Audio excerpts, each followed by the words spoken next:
वालेकुम, नमस्ते, सत श्री अकाल। कैसे हैं आप लोग? उम्मीद करती हूँ ठीक होंगे, खुश होंगे। मैं हाजिका अली और मेरे साथ है तारिक नियाजी। अस्सलाम वालेकुम, नमस्ते, सत श्री अकाल। उम्मीद करता हूँ ठीक होंगे, खुश होंगे। दोस्तों जहाँ रहे खुश रहें, माँ बाप का ख्याल करें, क्योंकि माँ बाप है तो सभी कुछ है। आज की हमारी वीडियो है जिंदगी विद रुचि का मनोज मुंतशिर जी का इंटरव्यू है। तो स्टार्ट करते हैं अपनी video. Let's start. Okay guys, तो वीडियो का टाइटल है एपिसोड 1 पार्ट 2। सो स्टार्ट करते हैं वीडियो को। जिंदगी विद रुचि का पार्ट 1 हम नहीं करेंगे।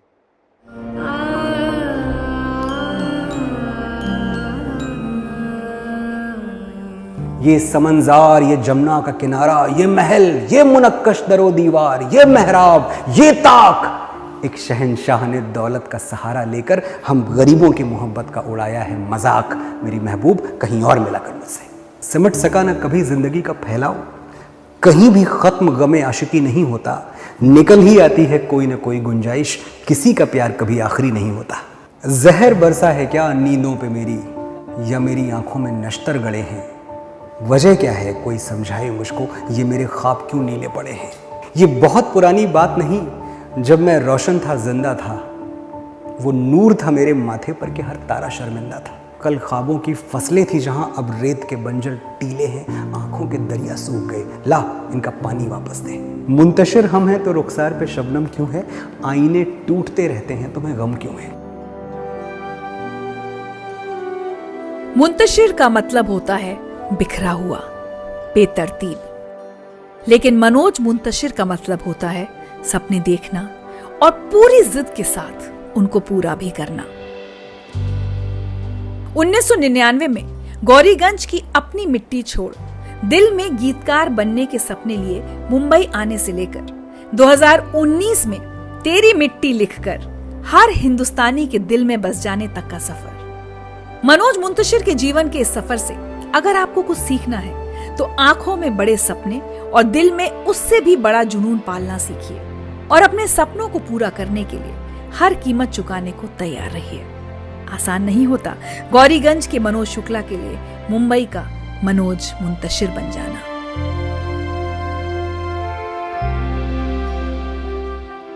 मनोज मुंतशिर जी, बहुत बहुत स्वागत है आपका जिंदगी विद रुचि में। Thank you Richa.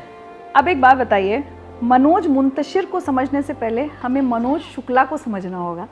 तो सबसे पहले तो ये समझ लेते हैं कि मनोज शुक्ला मनोज मुंतशिर क्यों बने। क्योंकि मैं मुंतशिर शब्द का मतलब ढूंढ रही थी, तो वो था कुछ बिखरा हुआ, डिसऑर्गेनाइज्ड। ऐसे लग तो नहीं रहे आप, तो मुंतशिर क्यों बने आप? देखिए, मुझे आज बहुत अच्छा लगेगा अगर मैं बहुत बड़ा आपको एक फिलोसॉफिकल एक दर्शन दूं कि देखिए मुंतशिर के मायने ये होते हैं, बिखरा हुआ होता है, जीवन ऐसा है। बहुत सारी एसोटेरिक बातें मैं आपसे करूं, पर सच ये है कि मैंने जब मुंतशिर वर्ड सुना, मुझे सिर्फ उसका साउंड अच्छा लगा। और एक चीज़ होती है एलिट्रेशन।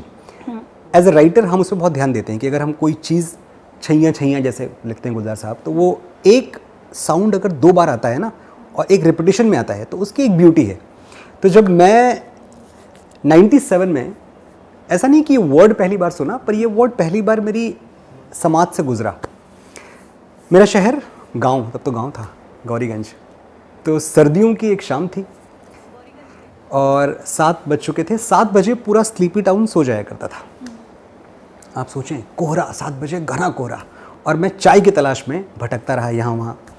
एक जगह देखा, एक टपरी पे एक हल्की हल्की सिगड़ी के सुलगने का मंजर मुझे दूर से दिखाई दिया। मैं पहुंचा, बबलू की दुकान थी चाय की। मैंने कहा बबलू चाय बना दो एक बढ़िया। तो वो मेरे लिए चाय उसने चढ़ाई और मेरा अचानक ध्यान गया कि खूंटी पे एक रेडियो टंगा हुआ है और उस रेडियो पे, तब तो वही ज़माना था ना रेडियो का, मैं 97 की बात कर रहा हूँ, और रेडियो पे एक मुशायरा चल रहा था। मैंने उससे बोला थोड़ा वॉल्यूम बढ़ाओ। उसने वॉल्यूम बढ़ाया और जो पहला शेर मेरे कानों ने सुना वो था, मुंतशिर हम हैं तो रुखसार पे शबनम क्यों है। अब मैं इतना पढ़ा लिखा था कि मुझे मुंतशिर का मायने पता था कि मुंतशिर मतलब टूटा हुआ, बिखरा हुआ, कि अगर हम टूटे हुए हैं, बिखरे हुए हैं, तो तुम्हारी आंखों में आंसू क्यों है। मुंतशिर हम हैं तो रुखसार पे शबनम क्यों है, आईने टूटते रहते हैं तुम्हें गम क्यों है। अब ये शेर मैंने सुना और अचानक जो मेरी इतने दिनों की तलाश थी कि एक पेन नेम चाहिए, क्योंकि आपकी जो वाबस्तगी है वो उर्दू पोइट्री से है। अब उर्दू पोइट्री में पेन नेम एक रिवाज है, ट्रेडिशन है, बरसों से चला आ रहा है। और क्या पेन नेम्स थे सबके उस वक्त? हर लिखने वाला या तो साहिर था या तो सागर था, इस तरह के पेन नेम्स का पूरी तरफ भरमार थी। मुझे चाहिए था एक यूनिक नेम जो दुनिया में किसी का ना हो। मैंने साथ रख के देखा, Manoj Muntashir, it just sounded good, there was a ring in it. Okay. और मैं उसी वक्त मुंतशिर हो गया। ये है कहानी मुंतशिर बनने की। और उस समय भी आपकी उम्र आई थिंक 21 साल, 21-22 साल के 21 रहे- साल? 21 साल हाँ, के रहे बिल्कुल, होंगे आप। राइट। अब शुक्ला जी को घर जाकर बताना है कि मनोज शुक्ला नहीं, मनोज मुंतशिर, वो भी गौरीगंज का लड़का। आई एम श्योर वो इजी नहीं रहा होगा। मेरे पापा जो थे, जो हैं भोले भाले एक फार्मर हैं। उनकी दो पहचान है, एक तरफ तो वो पूजा पाठ करवाते हैं, शादियाँ वादियाँ करवाते हैं, ये उनकी आजीविका का साधन हुआ करता था। दूसरा, जब फसल आता, धान की या गेहूं की जब फसल का मौसम होता, तो उस वक्त वो खेती बाड़ी में लगे रहते। तो उनके लिए ना कि बेटा जो है वो पोएट बनना चाहता है, बेटा फिल्मों में गाने लिखना चाहता है, ये सब बड़ी एक दूर की कौड़ी थी जिसको वो एक्नॉलेज ही नहीं करते थे कभी। मुझे वो दिन याद है जब कि मैंने आपको कहानी सुनाई कि मैंने रेडियो पे सुना और मनोज मुंतशिर हो गया। मैं घर पहुंचा और उस वक्त मेरे घर का थोड़ा सा तोड़फोड़ का काम चल रहा था, कुछ दीवारें टूट रही थी, कुछ काम चल रहा था। तो मैंने पापा से कहा, मैंने कहा पापा ये नेम प्लेट भी अब तो बदलेगी ना, मतलब घर तो दीवार बन गई नहीं। तो कह रहे हैं हाँ नेम प्लेट तो बनवानी है, तो एक काम करो तुम। मैंने कहा पापा मेरा नाम डलवा दीजिए इस पर। तो कह रहे हैं अच्छा रामफेर को बोल दो। रामफेर जो नेम प्लेट बनाता था, हाथ से लिखते थे कौन सा नेम प्लेट का। तो मैंने रामफेर को बोल दिया, मनोज मुंतशिर। अब सोचिए ना, वही तो। कुछ दिन बाद पापा उठे, सुबह सुबह, रात को आके नेम प्लेट लग गई, कुछ दिनों बाद की बात है। अब पापा उठे दातुन करते हुए और रुद्राष्टक का पाठ करते हुए, नमामि शमीशा निर्माण रूपम विभुम व्यापकम ब्रह्म वेदस्थ रूपम, बाहर आए, नेम प्लेट देख रहे हैं, अचानक चिल्लाने लगे, अरे सालों से एक काम ठीक से नहीं होता है, क्या लिख दिया इसमें, नाम लिखने में भी गलती कर दी। मन्नू ये क्या तुम्हारा नाम गलत लिख दिया है, मन्नू बोलते थे मुझे, और इसको बोलो रामफेर को दोबारा दूसरी नेम प्लेट बना के दे, पैसा नहीं देंगे इस बार, क्योंकि हमने तो सही नाम दिया था। मैंने कहा पापा ये सही नाम है। तो कह रहे ये क्या लिखा हुआ, मुंतशिर। मैंने कहा मुझसे मिली, मैं हूँ Manoj Muntashir. Oh my God. तो उनके ऊपर जो गुजरी होगी वही जाने, लेकिन ये मैं जानता हूँ कि 2-3 दिनों के लिए घर में बड़ा सन्नाटा हो गया, किसी ने किसी से बात नहीं की। और उनको जो पहला ख्याल आया वो ये आया कि यार इस लड़के ने अपना मज़हब बदल लिया। तो फिर धीरे धीरे मैंने समझाया, मेरी मम्मी बहुत स्मार्ट हैं, AA हैं, बहुत पढ़ी लिखी हैं, तो मम्मी जल्दी समझ जाती थी। पापा फार्मर वाले माइंडसेट से थोड़ा देर से समझते थे। तो मम्मी ने उनको बताया कि ऐसा कुछ नहीं है, उसने कोई अपना मजहब धर्म नहीं बदला है, वो अभी भी वही है, लेकिन अब उसने एक पेन नेम लगाया है। तो खैर धीरे धीरे उन्होंने एक्सेप्ट कर लिया। एक्चुअली होता क्या है ना, हम छोटे शहर के माता पिता में अपनी सोच के अलावा वो लोग क्या कहेंगे, वो सबसे बड़ा रोग क्या कहेंगे लोग, वो बहुत होता है कि अब मोहल्ले वाले क्या कहेंगे किसने नाम बदल दिया। वो मुझे लगता है उन सवालों का सामना उन्हें करना पड़ा होगा। कई बार करना पड़ा, 1-2 बार नहीं। मतलब मैं अपनी फैमिली के लिए अब शायद थोड़ा बहुत उनको इज्जत मिलती हो मेरी वजह से। पहले मैं बड़ा एम्बैरेसमेंट था, तो मैं ऐसी तमाम हरकतें करता था जिससे कि वो लगता उनको कि यार ये क्या है यार, एक ही बेटा या बेटी दोनों मिला के, ना मुझे भाई है ना मुझे बहन है। तो बड़ी उम्मीदें मुझ पर टिकी हुई थी। और क्लास 10th-11th तक आते आते ना मुझे ये क्लैरिटी आ गई थी कि मुझे लाइफ में करना क्या है। और मैं साइंस का स्टूडेंट था, और ये वो टाइम था, हम अगर झांकें उस तरफ, तो जब साइंस पढ़ना used to be big thing, कि अरे यार साइंस साइड पढ़ रहा है लड़का। आप कितने बड़े स्कॉलर हो, लेकिन अगर आप आर्ट साइड में हैं तो लोग आपकी तरफ मतलब बीए कर रहे हैं। पर बीएससी वेसी वाला, मतलब साइंस साइड वाला, आपको खुद भी बहुत इंटेलिजेंट समझते थे। मैं भी समझता था अपने आप। तो वो वाला टाइम था। तो 10th में जब मुझे क्लैरिटी आई कि मुझे अब लिखना है, तो मैंने पढ़ना थोड़ा सा, कोर्स की किताबें कम कर दी, मैं बाकी चीज़ें पढ़ने लगा। फिर स्कूल से कंप्लेंट्स आने लगी कि ये तो मतलब 10th तक तो कितना अच्छा पढ़ता था, अभी इसके पास वो फोकस नहीं करता, कंसंट्रेट नहीं करता। जबकि मैंने 10th से ही बोलना शुरू कर दिया था कि पापा मुझे फिल्मों में जाना है, ये मैं पढ़ के यहाँ बहुत सारा टाइम दे के, बहुत सारा वक्त दे के मैं क्या करूँगा, ये मेरे काम नहीं है ना प्रैक्टिकली। पर अब सबको लगता है कि फिल्मों में जाना है ये सिर्फ एक सपना है, ये सिर्फ एक फालतू की ज़िद है, ऐसा कुछ होना तो है नहीं। तो उनको वो एम्बैरेसमेंट हमेशा होता। बोलते अभी 10वीं के पहले जब मैं मन्नू बाज़ार में निकलता था ना, लोग बोलते थे कि मतलब मनोज शुक्ला का जो के पिताजी हैं ये, अभी तुमने सब धो दिया, नाक कटा ली मेरी। 10वीं के बाद ना, अगर मैं तुम्हारा बाप ना ही रहता तो ठीक था। ये वाला मामला होने लगा। हाँ, शुरू हो गया था। और एक और बात थी वहाँ हमेशा मेरा मोहल्ला जो है गौरीगंज में, अगर आप कभी जाएं तो वहाँ इस तरह की बातें अब भी लोग करते हैं मेरे बारे में। ये 12th तक आते आते लोगों को ये लगने लगा था कि मैं पागल हूँ या मेरा दिमाग फिर गया है, ये बिगड़ गया है लड़का। ज़्यादा कि मैं पागल हो चुका हूँ। और पागल इस तरह से कि मैं रात में एक शॉल ओढ़ के, सर्दियों में रात के 11 बज रहे हैं, 12 बज रहे हैं, और मैं छत पे घूम रहा हूँ क्योंकि मुझ पे आमद हो चुकी है, मुझे कुछ उतर रहा है मेरे ऊपर, कुछ थॉट उतर रहा है। और वो जब थॉट उतरता है, पता नहीं, ये शायद दुनिया में फाइन आर्ट से जुड़ा हर इंसान ये बात जानता है कि कुछ आपके कंट्रोल में नहीं है, ये उतर रहा है तो उतर रहा है, इसको आप कुछ कर नहीं सकते। आपकी इतना ही आपका रोल है उसमें कि जब तक आपके ऊपर आमद हो रही है उतनी देर में आप वो फसल काट लें, क्योंकि ये 1 घंटे बाद नहीं होगी, ये इसी 1 घंटे में आपके ऊपर आमद है। और ये आप ही समझ सकते हैं, कोई और समझेगा कोई समझता नहीं। और तो मेरे वो 1 घंटे 2 घंटे, कभी कभी पूरी रात, जो कि एक समाज का बनाया हुआ जो एक फ्रेमवर्क है कि आप इतने बजे सोते हो, इतने बजे उठते हो, आप इतने बजे काम करते हो, इतने बजे ट्यूशन जाते हो, उसमें मैं कहीं फिट नहीं होता था। तो था तो मैं एम्बेरसमेंट। चलिए, तो मुझे लगता है आज आपको कुछ सुनवाया जाए। वैसे तो हम आपको बहुत कुछ सुनवाने वाले हैं, लेकिन पहले आप ये सुन लीजिए। मनोज जब छोटे थे तब भी वो भविष्यवाणी करते थे। बहुत छोटे थे, 8 साल के 9 साल के, तब हमने एक स्कूटर खरीदा, चेतक। तो वो प्रायः चेतक को चलाने के लिए मांगा करते थे। मैं इस डर से नहीं देता था कि एक तो बहुत तेज़ चलाते थे वो, और दूसरी बात ये है कि बच्चे थे, हमने कहा कि कहीं चोट लग जाए, गिर जाए। मैं उनको इनकार कर देता था। तो अपनी मम्मी से कहते थे कि पापा वो चुटपुटिया स्कूटर हमको नहीं देते, लेकिन देखना मम्मी, मैं जब कमाने लगूंगा तो पापा को 4 पहिया गाड़ी से न घुमाया तो मेरा नाम नहीं। वास्तव में ये भविष्यवाणी उनकी सही हुई। 12-13 गाड़ी हमको आज तक दे चुके हैं वो नई खरीद के।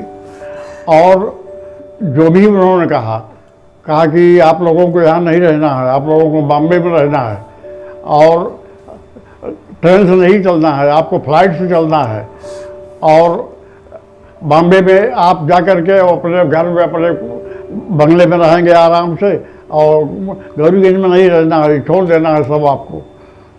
दूसरी बात यह कि जब वो स्कूल जाते थे तो 5 रुपया उनकी मम्मी देती थी खर्चे के लिए, रास्ते में भिखमंगों को दे देते थे। गरीब हैं बेचारे, मांग रहे हैं, क्या करेंगे। तो ऐसी उनकी दशा थी बचपन से। आज हम महसूस करते हैं कि जो कुछ उन्होंने बहुत बचपन में 8-9 साल की उम्र में कहा, उसको तब करके दिखा दिया। और जब बेइज्जती करने के बाद वो आए और उन्होंने जिद किया कि हम बॉम्बे जाएंगे, हम लोगों ने बहुत मना किया, लेकिन नहीं माने। बॉम्बे गए, वहाँ बहुत कुछ उनको तकलीफ़ भी उठानी पड़ी, लेकिन तकलीफ़ उठाने के बाद यहाँ से फ़ोन जाके चले आओ भैया, मत रहो वहाँ, चले आओ, तुम हमारे अकेले लड़के हो, तुम्हारे लिए वो कुछ कम नहीं है। लेकिन कहा नहीं, हम बॉम्बे से कुछ करके हटेंगे, बॉम्बे में ऐसे नहीं लौटेंगे। फिर उसके बाद ये बात पैदा हुई कि कुछ दिन के बाद उनको ब्रेक मिला, और आप जो कुछ है जहाँ जिस स्तर पे है सब आप लोग देख ही रहे हैं, बताना नहीं हो।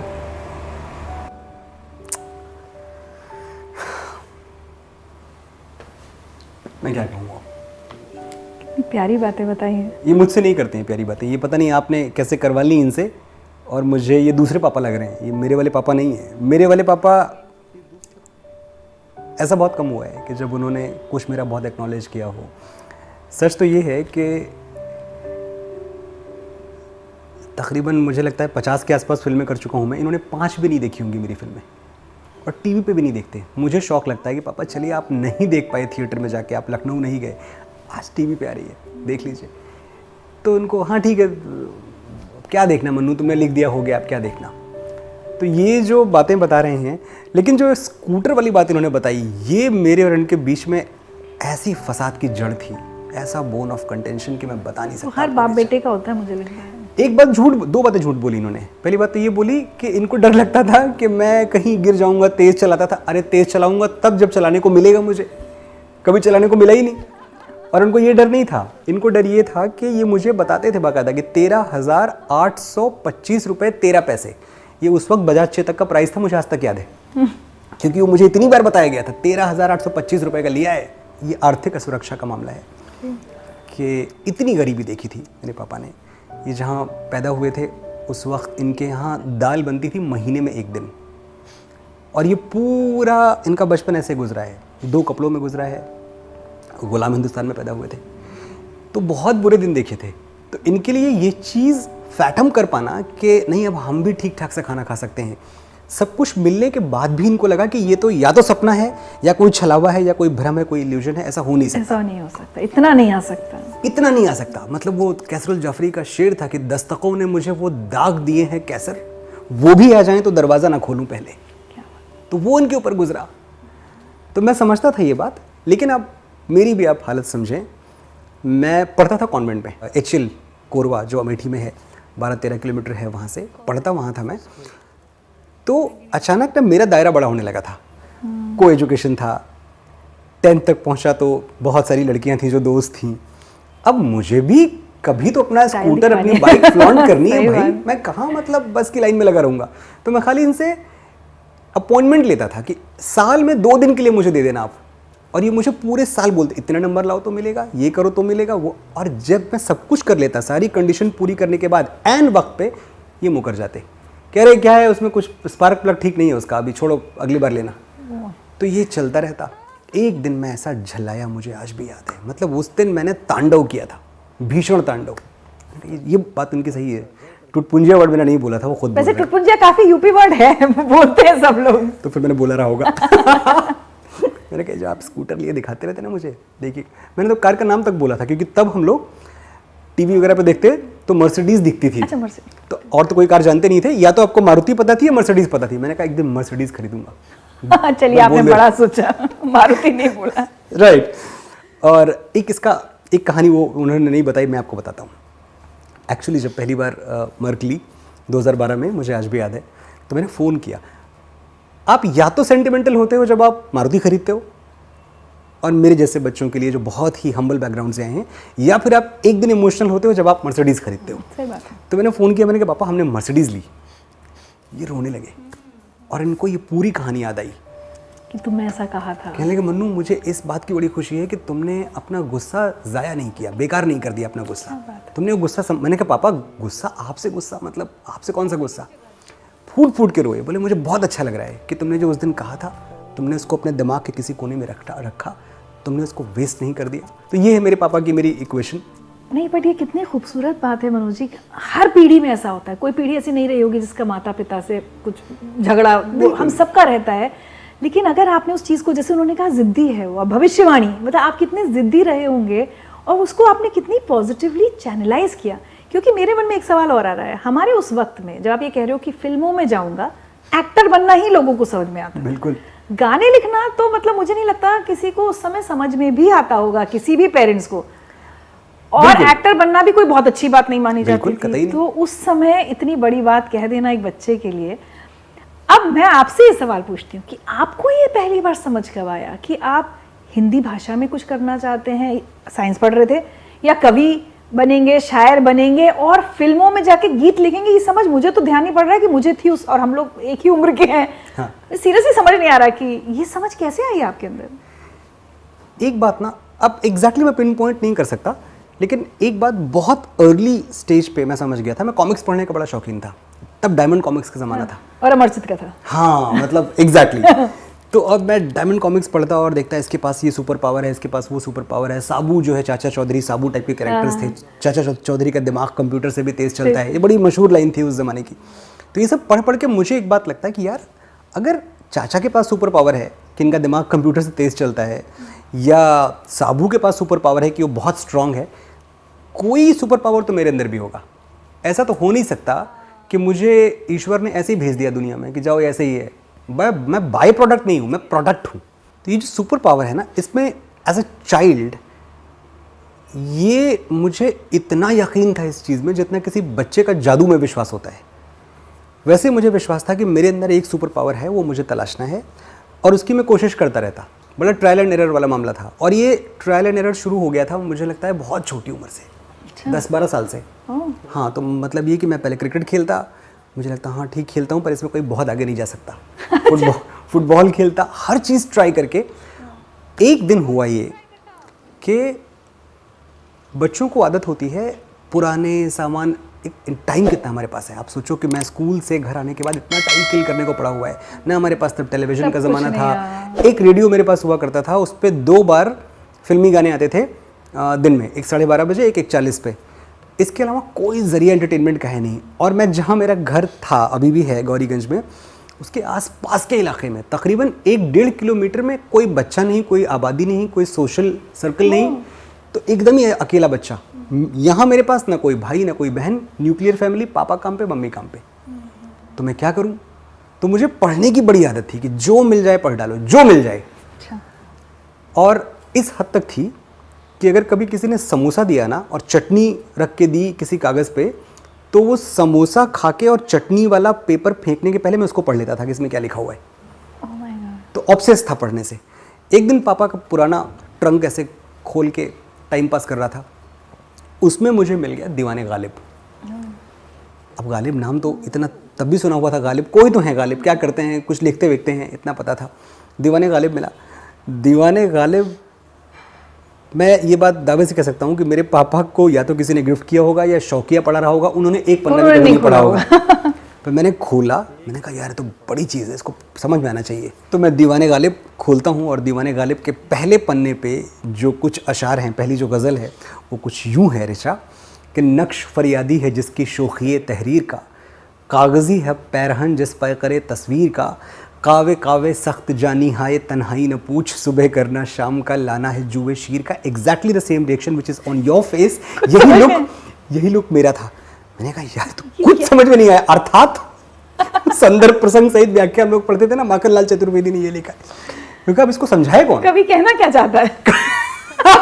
कभी कहना क्या चाहता है? तो अब किससे पूछें? अब गौरीगंज में तो कौन समझाएगा? और गालिब वैसे भी बहुत पर्शियन पोइट थे। हमने गालिब को उर्दू पोइट बोला हुआ है, पर अगर आप वाकई दीवाने गालिब पढ़े तो आप समझेंगे कि उर्दू तो गालिब के बाद ज़्यादा जवान हुई थी। तो गालिब के ज़माने में it was more towards Persian, और वो तो एकदम ही पर्शियन की तरफ झुके हुए थे। समझ में नहीं आया, और इस बात ने मुझे बहुत दुखी किया कि यार मेरे पास इतना बड़ा ख़जाना है, इसको मैं समझ ही नहीं पा रहा हूँ, क्या करूँ मैं। तो मेरे घर के बगल में ही एक मस्जिद हुआ करती थी, तो मैं पहुँच गया मौलवी साहब के पास। मैंने कहा मौलवी साहब एक किताब हाथ आई है बड़ी कमाल की, लेकिन समझ में कुछ नहीं आ रहा है, तो आप मुझे उर्दू सिखा देंगे? क्या बात है? मौलवी साहब क्या कहने पलट गए, पंडित जी बहुत मारेंगे हमको। चुपचाप भाग जाओ यहाँ से, दिखाई मत पड़ना। उनको लगा मैं मजाक कर रहा हूँ। मैंने कहा नहीं मैं सही कह रहा हूँ, आप समझिए मेरी बात। तब तक मुंतशिर नहीं हुए थे? नहीं तो बहुत पहले की बात है, 10-11 साल का रहूँगा मैं, तब की बात है ये। तो उन्होंने भगा दिया। उनके भगाने से हम कहाँ मानने वाले थे? जहाँ मिल जाते वो, छोटा सा तो कस्बा है, कभी यहाँ टकरा गया कभी वहाँ टकरा गया। मौलवी साहब पढ़ा दो ना, सिखा दो ना, आपको क्या जाता है, आपको तो आती है। तो उनको मुझ पर एक दिन दया आई। उन्होंने मुझे बोला देखो ये जो सामने मस्जिद के एक जो फुटपाथ है, इस फुटपाथ पे बोरिया बिछा के एक औरत बैठी हुई है जो उर्दू कायदे की किताब बेच रही है। तो मैं तो तुमको नहीं पढ़ाऊँगा, पर तुम वो किताब खरीद लो, 2 रुपये की किताब है वो, तुम खरीदो और उससे पढ़ना शुरू करो। मैंने कहा ठीक है। मैंने वो किताब ख़रीदी, और पढ़ाई का इतना प्रेशर होता है, स्पेशली जब आप कॉन्वेंट में पढ़ रहे हो, कि बहुत दिनों तक उस किताब से मैं कुछ सीख नहीं पाया। क्लास 11th में पहुंच गया हूं मैं, और वो किताब मुझे मुंह चढ़ा रही है कि तुमने उठा तो लिया लेकिन कभी तुमने से सीखा नहीं। समर वैकेशन में मैंने उर्दू सीखनी शुरू की। मुझे तब तक उर्दू का शऊर आ चुका था, मुझे उर्दू समझ में आने लगी थी, काफ़ी उसके वर्ड समझ में आते थे, पर मुझे उसकी लिपि नहीं आती थी। और 17-18 दिन में मैं सेल्फ टॉट हूँ, मैं फर्राटे से उर्दू लिखने पढ़ने लगा। तो वो एक चीज़ एकदम अंदर से पक्की थी कि एक सुपर पावर आपको ढूंढना है, खींच रहा है, और शायद ये मेरा सुपर पावर है। जितना मैं इसमें अंदर दाखिल होता गया, मैंने देखा कि मुझे कौन से लोग अपील करते हैं। मुझे किसी फिल्म के हीरो हीरोइन से ज़्यादा मुझे अपील करते थे उसके गाने, उसके बोल, और मैं क्रेडिट में देखने लगा। मैं आपको एक चीज़ दूंगा, मेरे ऑफिस में एक मुझे ऐसे ही दिन हाथ आ गई मेरे, एक डायरी है जहाँ मैं लिखा हुआ है मैंने 1987 की डायरी है कि आज दूरदर्शन पे ये फिल्म दिखाई गई, इस फिल्म के हीरो थे ये, हीरोइन थी ये, निर्देशक थे ये, और गीतकार थे ये। गीतकार, जो कि नहीं लोग इतना ध्यान देते हैं। एग्जैक्टली। तो ये मैं आपको 87 की बात कर रहा हूँ। 15-16 साल की उम्र में मेरा शऊर इतना बेदार हो चुका था कि मुझे कुछ भी करके ये जो वर्ड्स की दुनिया है, शब्दों की दुनिया है, ये बहुत खींचती है। और पढ़ते पढ़ते लिखने लगा। ऐसा नहीं कि मैं लिखना चाहता था, मैं एक बात हमेशा कहता आया कि पढ़ना भरना है, लिखना छलकना है। जब तक आप पढ़ नहीं लेते हैं तब तक आपको लिखने का हक नहीं है। 2000 पन्ने अगर आप पढ़ते हैं तो आपको 2 लाइनें लिखने का हक मिलता है, उसके पहले आपका हक भी नहीं है लिखने का। क्या बात है। अच्छा, ज़िद्दी आप बचपन से बहुत रहे हैं, ये आपके पापा की और आपकी बातों से पता चला, लेकिन बहाने भी आप ठीक ठाक बना लिया करते हैं। अब मैं डर रहा ये हूँ। मैं अब आपको सुनवाती हूँ। अब मैं डर रहा हूँ। कि बहाने बनाने में आप कितने माहिर रहे हैं। कौन है ये? उफ। आज हम मनोज तुम्हारी कुछ शरारतों के बारे में बताना चाहते हैं कि तुम बचपन में कैसे थे। जब तुम पढ़ाई करते थे, लिखना शुरू किए,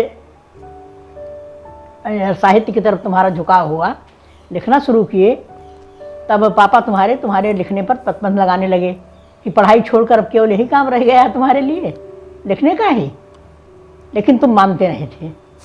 अंत में हमको भी करते थे और मैं भी चाहती थी कि कम से कम तुम अपनी पढ़ाई पूरी कर लो, उसके बाद जो करना है करो।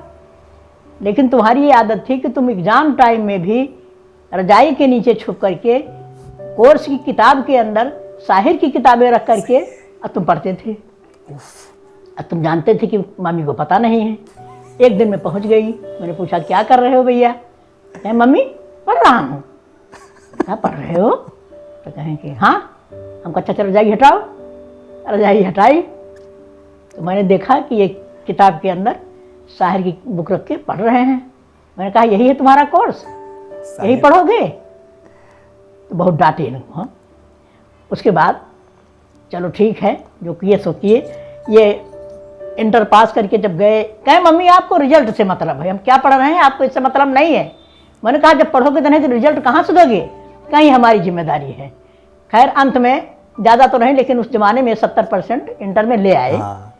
संतुष्ट हुए हम कि चलो ठीक है। इनका एडमिशन करा दिए इलाहाबाद यूनिवर्सिटी में साइंस साइड से। अब ये जाएं, जब इनको हम कहें हर ये शुक्रवार को वहाँ से चले आवें, तो हम कहें कि अब मंडे को हम जब तैयार करें इनको जाने के लिए कि मनु तुम्हें कल जाना है, तो कहें कि मम्मी कल तो सोमवार है। तुम कहा फिर? तो कहें कल मम्मी उधर के लिए दिशा सूर है, नहीं जाना चाहिए। तो हम कहें कि अच्छा चलो ठीक है मत जाओ भाई, कल चले जाना। तो जब मंगल हो तो कहा मम्मी आज तो मंगल है, इतवार मंगल निकलना नहीं चाहिए घर के बाहर। तो किसी तरह हम इनको ठोक पीट के बुधवार को भेजते। ये जाते इलाहाबाद, बुधवार रहते, बृहस्पतिवार रहते, शुक्रवार को फिर कहते मम्मी आज घर आ जाए। हम कहे क्यों? यूनिवर्सिटी तो कल सैटरडे है, क्लास बंद होगा। तो कहा नहीं मम्मी अब आज ही आखिरी क्लास है, कल तो सैटरडे है, कोई आता जाता नहीं है। तो ये किसी भी कीमत पर वहाँ रुकते नहीं थे। ये शुक्रवार को वहाँ से भगा मैं घर के लिए। ये इनकी शरारतें थी, चाहे जितना इनको डांटा जाए, लेकिन इनका तेवर कुछ बगावती और जिद्दी था। ये करते वही थे, लेकिन ज़बरदस्ती मम्मी से मनवा करके। और आज जो कर रहे हैं, जहाँ पर हैं, वो आप लोगों के सामने है कि क्या कर रहे हैं, कैसे कर रहे हैं। और हमको आज बहुत अच्छा भी लग रहा है कि चलो कम से कम इनकी जिद पूरी हुई और इन्होंने अपना लक्ष्य पा लिया। हाउ स्वीट, कितनी अच्छी एंडिंग दी है मेरी मम्मी ने। अच्छी। हाँ, ये जो मम्मी ने पूरे इल्ज़ाम मुझ पे लगा दिए ना कि मैं रजाई में किताब लेके, मैं कहानियों पे बड़ा हुआ हूँ। दूसरे बच्चों की माएँ उनको लोरियाँ सुनाती रही होंगी, इन्होंने मुझे कहानियाँ सुनाई हैं। गाती भी खैर बहुत अच्छा नहीं है कोई वो, लेकिन कहानियाँ बहुत सुनाती थी। बहुत मारेंगी शो देखने के बाद। कहानियाँ मुझे सुनाती, कपिल देव के बारे में। 83 का वर्ल्ड कप जीता, 83 का वर्ल्ड कप जीता, मेरी उम्र 7 साल। मैं अपनी मम्मी के साथ सोता रहा हूँ क्लास 10 तक। क्लास 10 के बाद मैंने इनसे अलग सोना शुरू किया है, वरना इनके साथ ही मैं सोता था। तो रोज़ कभी डॉक्टर राजेंद्र प्रसाद की कहानी, कभी पीटी उषा की कहानी, कभी कपिल देव की कहानी। तो इनका भी बहुत बड़ा कंट्रीब्यूशन है मेरे दिमाग में ये चीज़ बोने में, ये बीज बोने में कि ज़िंदगी ऐसे ही शुरू करके ख़त्म मत कर देना, कुछ कर लेना। तो इसलिए वो कुछ कर लेने की कोशिश चलती रही। और ये हालत ऐसी थी कि यूनिवर्सिटी जाता था मैं, वहाँ रहता था, ऐसा नहीं है, पर समाउ क्लास की तरफ मन कम रहता था। तो समझ में आ गया आंटी की बातों से। हाँ, तो लोगों से मिलना मिलाना और शायरी सुनाना। लक्ष्मी चौराहा इलाहाबाद यूनिवर्सिटी में जो लक्ष्मी टॉकीज़ है कटरा के पास, मैं पीसीबी हॉस्टल में रहा करता था। पीसी बनर्जी और जे.एन. झा दोनों में मिला के आधा आधा वक्त मेरा गुजरा है। अब वहाँ चाय की दुकानों पे बन मक्खन खा के और चाय पी के और शेर सुनाना। और उसका फ़ायदा क्या था कि मैं था तो बहुत जूनियर, पर जितने सीनियर्स थे सब मेरे फ़ैन, बड़े बड़े सीनियर्स। कोई एमए कर चुका है, कोई पता नहीं क्या कर रहा है, कोई फलाना तोप सिंह है, सब के सब। तो वो मैं बड़ा एंजॉय किया करता था कि यार मैं मतलब अभी अभी आया हूँ, पर देखो यहाँ मैं बैठा हूँ और मेरे आसपास बारात लगी हुई है पूरी। तो वो लत लग गई थी। तो मैं आपके लेखन पर ही आना चाहती हूँ, लेकिन उससे पहले चूंकि साहिर साहब का जिक्र हुआ है, तो साहिर साहब का अपनी पसंद का कोई शेर कुछ। साहिर साहब की एक नज़्म है ताजमहल। देखें आप, लिटरेचर में एक चीज़ बहुत लिटरेचर में या किसी भी तरह के फाइन आर्ट में आप किसी भी चीज़ को जो सदियों से जिसके बारे में बातें होती आ रही हैं उसको आप अपने अंदाज में कैसे कह सकते हैं? क्योंकि मुझसे पहले बहुत सारे लोग आए जो मुझसे बहुत अच्छे होंगे, मेरे बाद बहुत सारे लोग आएंगे जो मुझसे बहुत अच्छे होंगे, कल आएंगे, लेकिन कल और आएंगे नगमों की खिलती कलियां चुनने वाले, मुझसे बेहतर कहने वाले, तुमसे बेहतर सुनने वाले। कल कोई मुझको याद करे, क्यों कोई मुझको याद करे, मसरूफ ज़माना मेरे लिए क्यों वक्त अपना बर्बाद करे। साहिर की जो चीज़ें मुझे बहुत अच्छी लगती हैं उनमें से एक नज़्म है उनकी ताजमहल। ताजमहल को हमने हमेशा कैसे देखा है कि ये एक मोहब्बत की निशानी है, शाहजहां ने मुमताज़ महल के लिए बनवा दिया। साहिर की वो नज़्म जब पहली बार तलखियाँ उनका एक दीवान था उसमें छपी थी, और जब मैंने पहली बार पढ़ी थी तो मैं पागल हो गया था। मुझे लगा ये कौन सा अप्रोच है कोई नज़्म कहने का। साहिर की नज़्म ताजमहल मैं आपको पढ़ के सुनाऊंगा, बोल के सुनाता हूँ। थोड़ा सा मुश्किल लफ्ज़ आएंगे लेकिन वो हमारे सुनने वाले समझ लेंगे। ज़िंदगी विद ऋचा वही देखते हैं जो बहुत अराइव्ड होते हैं लाइफ में। पता चला मुझे समझ में नहीं आया तो क्या। साहिर कहते हैं कि ताज, अपनी महबूबा से बात कर रहे हैं वो कहते हैं कि ताज तेरे लिए एक मजहर उल्फत ही सही। समझाता भी हूँ कि ताज तुम्हारे लिए मोहब्बत की निशानी सही, कि ताज तेरे लिए एक मजहर उल्फत ही सही, तुझको इस वादी रंगी से अकीदत ही सही, मेरी महबूब कहीं और मिला कर मुझसे, यहाँ नहीं मिलूंगा मैं तुमसे। क्यों? कि बज़्म शाही में गरीबों की गुजर क्या मानी। ये शहंशाहों की महफिल है, इसमें हम जैसे गरीबों का आना जाना कोई मतलब नहीं है। बज़्म शाही में गरीबों की गुजर क्या मानी, सब्त जिस राह पे हों सतवते शाही के निशान, उस पे उल्फत भरी रूहों का सफ़र क्या मानी। जिन रास्तों पे शहंशाहों के घोड़ों की टाप पड़ी हुई है, जहां इतनी अयाशियां हैं, उस पे प्यार करने वाली रूहों का मिलना कोई सेंस नहीं बनाता, इट्स नॉनसेंस। सब्त जिस राह पे हों सतवते शाही के निशान, उस पे उल्फत भरी रूहों का सफ़र क्या मानी। मेरी महबूब पसे पर्दाए तशहीर वफ़ा, तूने सतवत के निशानों को तो देखा होता। ये जो तुम्हें वफ़ा का और मोहब्बत का पर्दा डाल दिया गया है तुम्हारी आंखों पे, तुमने इसके पीछे झांक कर जो अयाशियां छुपी थी वो तो देखी होती, वो तुमने कभी देखी नहीं। मेरी महबूब पसे पर्दाए तशहीर वफ़ा, तूने सतवत के निशानों को तो देखा होता। मुर्दा शाहों के मकाबिर से बहलने वाली अपने अंधेरे मकानों को तो देखा होता। तुम किसी के मकबरे में दिए जला रही हो, अपने अंधेरे मकान तुमने कभी देखे नहीं। मेरी महबूब उन्हें भी तो मोहब्बत होगी जिनकी सन्नाई ने बख्शी है इसे शक्ल जमील। वो मजदूर जिन्होंने ये बनाया है ताजमहल, उनको भी तो किसी से प्यार रहा होगा। मेरी महबूब उन्हें भी तो मोहब्बत होगी जिनकी सन्नाई ने बख्शी है इसे शक्ल जमील। उनके प्यारों के मकाबिर रहे बेनामो नमूद, आज तक उन पे जलाई ना किसी ने किंदील। ये समंजार, ये जमुना का किनारा, ये महल, ये मुनक्कश दरो दीवार, ये मेहराब, ये ताक, एक शहंशाह ने दौलत का सहारा लेकर हम गरीबों की मोहब्बत का उड़ाया है मजाक। मेरी महबूब कहीं और मिला कर मुझसे। क्या this was Sahir to me. ये वो मोमेंट था जब मैं पहली और आखिरी बार हमेशा हमेशा के लिए साहिर के नाम पे बिक गया। तो अब आपकी पहली जो भी लेखन रहा होगा, क्या आपको याद है कि आपने सबसे पहले कोई 2 पंक्तियां ही भले लिखी हो, लेकिन लगा यार मैं कुछ लिख रहा हूँ, वो मीटर है या नहीं है जो आज आप मुझे समझा रहे थे, क्या लिखा था? क्या लिखा था वो मैं अगर बताऊंगा तो वो सबके लिए एम्बैरेसमेंट है, फिर भी मैं बता ही देता हूँ। 2 लाइनें जो मैंने लिखी थी निहायत वाहियात हैं, पर ऐसा तो उस कोई समय तो अच्छी लगी होंगी आपको। हाँ उस वक्त, क्योंकि 7-8 साल का रहूँगा तो लिख दी होगी मैंने। ये उस वक्त की बात है। आज फिर यार तेरी महफिल में चले आए हैं, दिल के ज़ख्म फिर एक बार साथ लाए हैं, ऐसा कुछ लिखा था। कोई सर पैर नहीं था, लेकिन मुझे वो नज़्म याद है जो मैंने पहली बार, जिसे आप कहते हैं कि एक मुकम्मल नज़्म आपने लिखी। अब आपने पोइट्री लिखी है, क्योंकि एक चीज़ है कि आप साइकिल चला रहे हैं, आप गिरे पड़े, आज आपने ना 5 किलोमीटर आपने साइकिल चलाई पूरी फर्राटेदार, तो वो 5 किलोमीटर की जो साइकिल मैंने चलाई थी वो मुझे याद है। कब, किस साल? ये है 94 की बात है।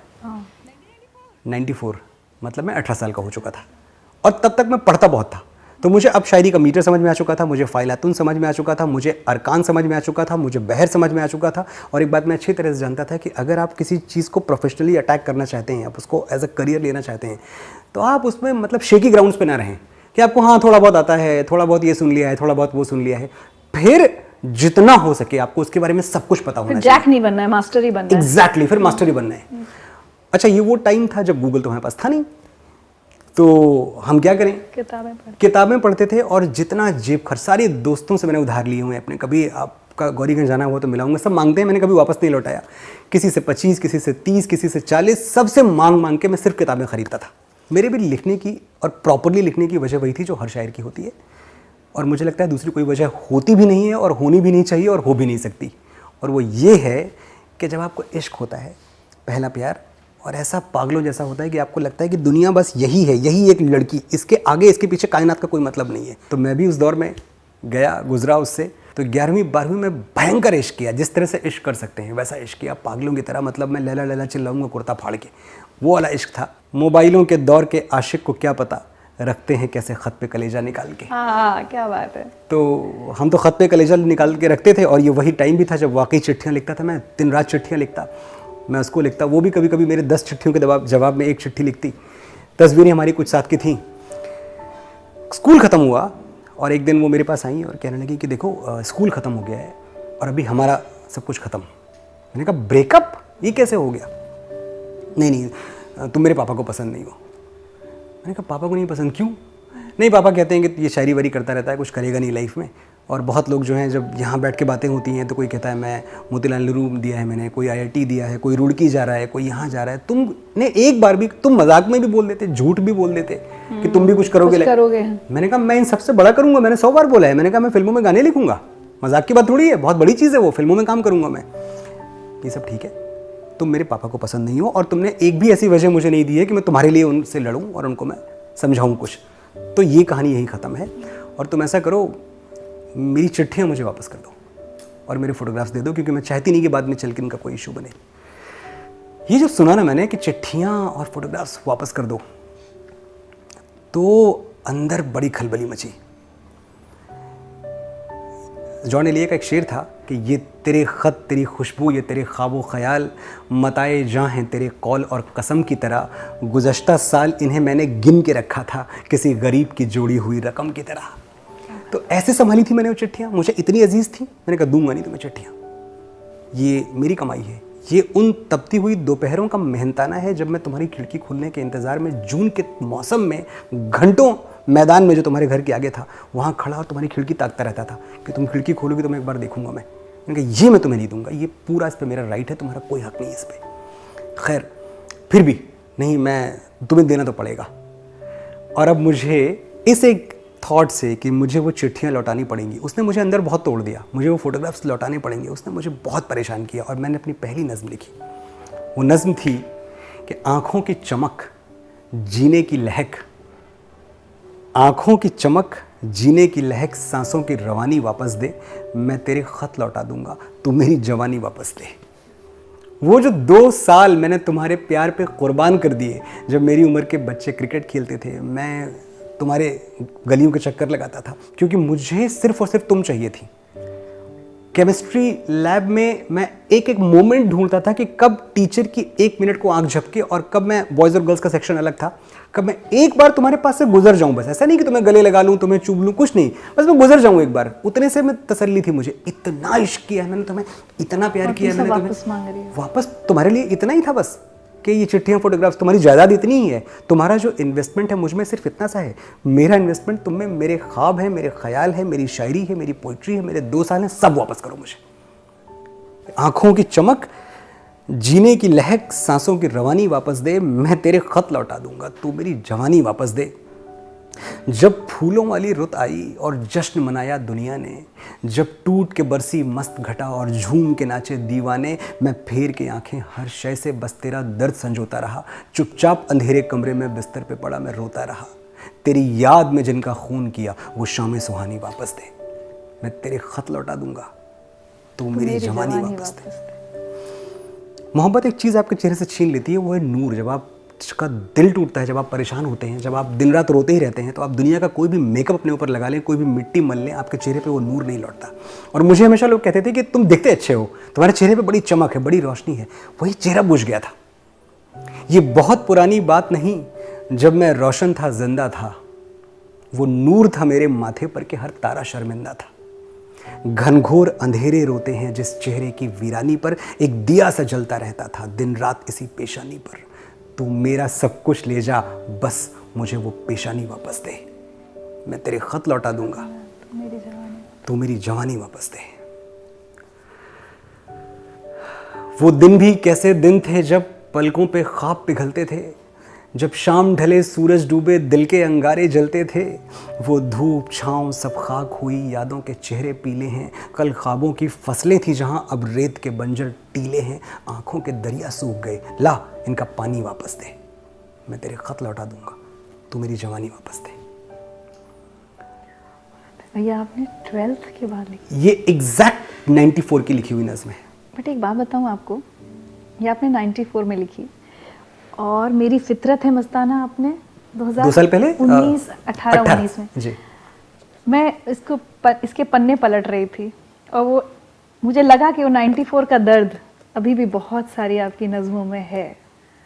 तो आप कहीं ना कहीं उस चीज़ को, जैसे आजकल के बच्चे कह देते मूव ऑन, फॉरगेट, लेकिन आप आज भी उस पीढ़ी को रिप्रेजेंट कर रहे हैं जो पहले प्यार को भुला नहीं पाती। एम आई राइट? भूलने वाली चीज़ ही नहीं है, और प्यार ही भूलने वाली चीज़ नहीं है। वो पहला हो वो आखिरी हो। ज़िंदगी में 2 ही तरह के हादसे होते हैं। एक है कि जिसको आप प्यार करें वो आपको ना मिले, और दूसरा वो आपको मिल जाए। मुझ पे दोनों हादसे गुजरे। दोनों। तो एक बात तो मैं कह सकता हूँ कि दर्द जो है ना, पेन, ये आपके ऊपर है कि आप इसको कैसे लेते हैं। आपको एक टूटे हुए शीशे में अपना चेहरा देखना है, या उस टूटे हुए अपने मुस्तकबिल का चेहरा देखना है, या उस शीशे को लेके अपनी नसें काट लेनी है, आपके ऊपर है। मैं बहुत कंस्ट्रक्टिव था और मुझे ये बात शुरू से पता थी कि अगर ये दर्द ही मेरी कमाई है तो इस दर्द को मैं सही डायरेक्शन में लगाऊंगा। और ये तो अच्छा हुआ मेरे साथ, बहुत पहले मुझे ये पता लगना भी शुरू हो गया कि ये तो बहुत अच्छा हुआ कि इतना अर्ली मुझे इश्क भी हो गया, गहरा वाला इश्क भी हो गया और दिल टूट भी गया। बहुत अच्छी बात है, अब मैं इसको यूज़ करूंगा। कहते हैं वियोगी होगा पहला कभी। एग्जैक्टली। सलाम करते हैं रास्ते भी उस मुसाफिर को, वो जिसके पाँव में हर रोज़ छाले आते हैं। मैं अपने दिल की दरारें न भरने दूंगा कभी, इन्हीं दरारों से मुझ में उजाले आते हैं। क्या बात है, क्या बात है। तो ये टूटा हुआ दिल मेरी ताकत है, और मैं बिल्कुल नहीं चाहता हूँ कि ये एकदम जुड़ जाए, मेंड हो जाए। नहीं, दैट्स नॉट मी। मेरी तो पूरी की पूरी शायरी ही, मैंने इसके अपनी किताब के किसी पन्ने पे लिखा है कि सवाल एक छोटा सा था जिसके पीछे ये पूरी ज़िंदगी बर्बाद कर ली। सवाल एक छोटा सा था जिसके पीछे ये पूरी ज़िंदगी बर्बाद कर ली। भुलाऊं किस तरह वो दोनों आंखें किताबों की तरह जो याद कर ली। तो वो अनलर्न नहीं हो पाई आंखें आज तक। ब्यूटीफुली मैंने पढ़ा था सुबह, और मतलब कुछ तो आपकी नज़में इस किताब में ऐसी हैं कि मेरी आंखों में आंसू आ गए थे। इसमें से कोई एक चीज़ पढ़े क्या? कोई एक आप सिर्फ बताएं, एक पैराग्राफ जो आप- आपको, आपकी सबसे फेवरेट। आज अपने पहले प्यार को ही डेडिकेट करके सुनो, क्या पता वो ये शो देखें। एक्चुअली बिल्कुल डेडिकेट कर देते हैं उसको, ये बात सही है। जो इश्क होता है ना, उससे आपका टेक अवे ज़्यादा इंपॉर्टेंट है। आपने उससे क्या सीखा, आपको क्या मिला, किस चीज़ ने आपको आगे बढ़ते रहने का हौसला दिया। क्योंकि मुझे तो ये कह दिया गया था ना कि ये भी ज़िद कहीं ना कहीं थी कि ये भी गलत साबित करूँगा। ये मैंने इतनी बार सुना है ना कि तुम भिखारी रहोगे, क्योंकि तुम तो पोएट हो, तुम तो राइटर हो। हमारे यहाँ तो मतलब राइटर का मतलब क्या होता है, झोला टांग के घूमे, चौक पे गए, चाय पी, शेर सुनाए। और मुझे कहीं ना कहीं हमेशा से ये पता था कि ये सच नहीं है, ये आधा सच है, ये तुम्हारा सच है। तुम्हारा दायरा तंग है सोच का, तुम्हें पता नहीं है। और मुझे पता था कि अगर हम कमर्शियल राइटिंग करते हैं और कमर्शियल राइटिंग को एक ऑनेस्टली किया जाए, अच्छे से किया जाए, और ये बात समझा दी जाए लोगों को कि देखो तुम्हारी फिल्म में जो करोड़ों का बिजनेस है, इसमें मेरा हिस्सा है, मेरा कंट्रीब्यूशन है। तो ऐसा नहीं है कि लोग तुम्हें भगा देंगे, निकाल देंगे, कि कमरे से निकल जाओ। ऐसा नहीं है। आप प्रूव कीजिए अपना worth and you will get your share of the luxury. तो ये एक नज़्म है। वो मेरा चांद 100 टुकड़ों में टूटा जिसे मैं देखता था आंख भर के। जहां पर लाल हो जाते हैं आंसू, मैं लौटा हूं उसी हद से गुजर के। मेरी हो तुम ये कोई ना कहेगा, मगर ये सच तो फिर भी सच रहेगा। मैं तुमसे प्यार करता था, मैं तुमसे प्यार करता हूं। ये कैसा राब्ता है मेरा तुमसे, तुम्हें खोने से डरता था, तुम्हें खोने से डरता हूं। मैं तुमसे प्यार करता था, मैं तुमसे प्यार करता हूं। जहर बरसा है क्या नींदों पे मेरी, या मेरी आंखों में नश्तर गड़े हैं। वजह क्या है कोई समझाए मुझको, ये मेरे ख्वाब क्यों नीले पड़े हैं। तसल्ली अपनी अपने पास रखो, मुझे ये दर्द की रातें हैं प्यारी, ये मेरा इश्क है, मेरा रहेगा, ज़रूरत ही नहीं मुझको तुम्हारी। खलिश अब तक मेरे दिल में दबी है, मुझे जो कल थी वो ज़िद आज भी है। मैं तुमसे प्यार करता था, मैं तुमसे प्यार करता हूँ, तुम्हारी खैरियत के वास्ते मैं दुआएं तब भी पढ़ता था, दुआएं अब भी पढ़ता हूँ। मैं तुमसे प्यार करता था, मैं तुमसे प्यार करता हूँ। भटकती रह गई एक रात मेरी, तुम्हारे बाजुओं में सो न पाई। बहुत कुछ होता है दुनिया में लेकिन यही एक चीज़ थी जो हो न पाई। हवा में घर बनाया था कभी जो, उसी के सामने बेबस पड़ा हूँ। तुम्हारे बिन दरीचा कौन खोले, कई जन्मों से मैं बाहर खड़ा हूँ। ये दिल जो पन्ना पन्ना फट चुका है, कभी पढ़ना कि इस पर क्या लिखा है। मैं तुमसे प्यार करता था, मैं तुमसे प्यार करता हूँ। जो जीते जी न मेरा नाम लेंगे, उन्हीं होठों पे मरता था, उन्हीं होठों पे मरता हूँ। मैं तुमसे प्यार करता था, मैं तुमसे प्यार करता हूँ। बहुत खूब। चलिए, तो ये पहला प्यार तो था, लेकिन ये आखिरी प्यार नहीं था। आखिरी प्यार हो भी नहीं सकता, सिमट सका न कभी जिंदगी का फैलाव। कहीं भी खत्म गमे आशिकी नहीं होता, निकल ही आती है कोई न कोई गुंजाइश। किसी का प्यार कभी आखिरी नहीं होता। क्या बात है, वाह, बहुत सारे लोगों को आपने उम्मीद दिखा दी। लेकिन हम अगले प्यार की आपसे बात करें उससे पहले एक और मैसेज आपको सुनवा देते हैं। वो आपके लिखने से जुड़ा हुआ है, क्योंकि मुझे आज भी स्कूल के वो दिन याद हैं जब हम और मनोज साथ साथ क्लास 11th में पढ़ते थे। अच्छा, जब भी हम दोस्तों की महफिल जमती तो मनोज शुरू हो जाते अपनी शेर व शायरी के साथ। मुझे कभी भी शेर व शायरी बहुत पसंद नहीं रही, लेकिन दोस्ती के नाते वाह वाह तो करनी ही पड़ती थी। और वाह वाह करो तो ये फिर शुरू ही रहते थे, इनका ख़त्म ही नहीं होता बदमाश। था। तो मुझे कहना पड़ता था कि अब बस करो, अब मत पकाओ, चुप होने का तुम क्या लोगे। अच्छा, उस समय भी मनोज यही कहते कि एक दिन मेरा गाना फिल्मों में आएगा, तब तो सुनोगे। और मैं भी उतने ही बेबाकी से उसे जवाब देता कि जब आएगा तो सुन लेंगे, अभी बस करो, अभी चुप हो जाओ, अभी मत पकाओ। सिलसिला यूं ही चलता रहा। फिर वो दिन आ गया जब मनोज ने तय किया कि अब वो अपने सपनों को पूरा करने के लिए मुंबई जाएगा। मैं उसका बहुत अच्छा दोस्त था, तो मुझे कम से कम मुंबई तक तो नहीं, लेकिन लखनऊ तक तो छोड़ने जाना ही था, क्योंकि लखनऊ से एक पुष्पक एक्सप्रेस ट्रेन थी जो मुंबई जाती थी। 7:20 मुझे आज भी याद है, वो शाम का वक्त था, करीब 7 बज रहे थे। मैंने रेलवे स्टेशन पर वहीं पर एक डायरी खरीदी और एक पेन लिया, और उस डायरी में मैंने लिखा, जाने की जिद है तो जीत कर आना। और मुझे आज ये कहते हुए बेहद खुशी भी है और गर्व भी कि मनोज ने न सिर्फ जीत हासिल की है, बल्कि अपने आप को एक ऐसे मुकाम पर स्थापित किया है जहां से आज हजारों युवा उसकी तरफ आशा भरी निगाहों से देख रहे हैं, और उनके लिए वो प्रेरणा का स्रोत है, प्रेरणा का केंद्र है। लोग आज मनोज जैसा बनना चाहते हैं, उसके जैसा लिखना चाहते हैं, और उसके जैसा नाम कमाना चाहते हैं। ये अपने आप में एक बहुत बड़ी उपलब्धि है। ये दीपक हैं। ये जो दोस्त वाकई जो धरोहर होती है ना, वो बाद में आप कुछ भी, कितना भी पैसा कमा लें या कितने भी नए दोस्त और फिर प्रोफेशनल कॉलीग्स बन जाते हैं, बट मुझे लगता है ये वाले दोस्त फिर वो ऐसे फिर नहीं मिलते। क्योंकि इनके साथ आपकी अच्छाइयाँ और बुराइयाँ दोनों बचपन से शेयर होती आ रही हैं, और इन्होंने कभी आपकी तरफ ऐसे नहीं देखा कि आप कुछ हैं। एग्जैक्टली। आप तो कुछ थे ही नहीं। ये तो मनोज शुक्ला के दोस्त थे, मनोज Exactly. मुंतशिर के दोस्त नहीं थे। तो मुझे लगता है कि जब आप एक खास उम्र के बाद और एक खास तरक्की के बाद आप बहुत कुछ और कमा सकते हैं, दोस्ती नहीं कमा सकते। दोस्ती वही है जो आपने अपने लड़कपन के दिनों में कमा ली। चलिए, अब बात करते हैं आपकी पत्नी जो अब हैं नीलम, इनसे आपकी मुलाकात, क्योंकि ये भी गौरीगंज की रहने वाली है, तो इनसे आपकी मुलाकात कब, कैसे हुई, वो थोड़ा बताएं। घर से निकलते ही कुछ दूर चलते ही रास्ते में था उसका घर। इनके घर की तरफ मैं वॉक करने जाया करता था। मेरा एक दोस्त है संजू, उनकी राइस मिल के सामने इनका घर था। तो मैंने जब पहली बार नीलम को देखा था तो ये बैडमिंटन खेल रही थी, और काफ़ी कम उम्र रही होगी मेरे ख्याल से। और हमारे बीच में ऐसा भी नहीं कि स्पार्क्स फ्लू, ऐसा कुछ नहीं हुआ। मैं तो हार्ट ब्रेक वाला बंदा था, मैं तो कहीं और किसी से इश्क कर रहा था, और टूटे हुए दिल को लेके संजू के पास जाके रोज़ रोना रोता था।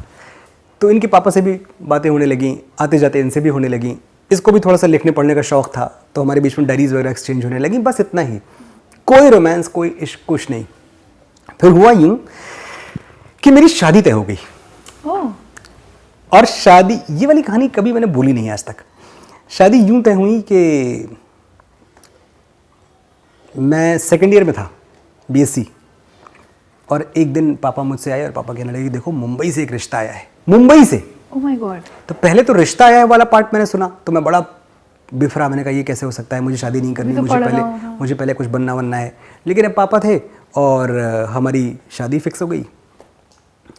शादी फिक्स हुई, डेट तय हुई 13 मई 1997 की बात है ये। 5 महीने बाद की शादी की डेट वेट सब फिक्स हो गई, सब कुछ हो गया, हमारा एंगेजमेंट भी हो गया, रोका सेरेमनी वगैरह भी हो गई, जिसको परीक्षा कहते हैं हमारे यहाँ उत्तर प्रदेश में, सब कुछ हो गया।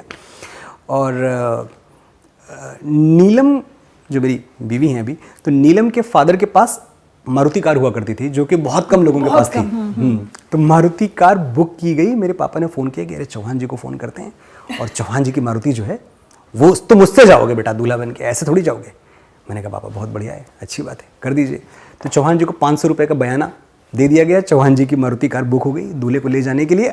अब कांड होना बाकी था, और कांड ये था कि इधर मैं और वो जिनका नाम नहीं लेना चाहता मैं, हमारे बीच में बहुत सारा एक रिश्ते को मजबूती मिलने लगी।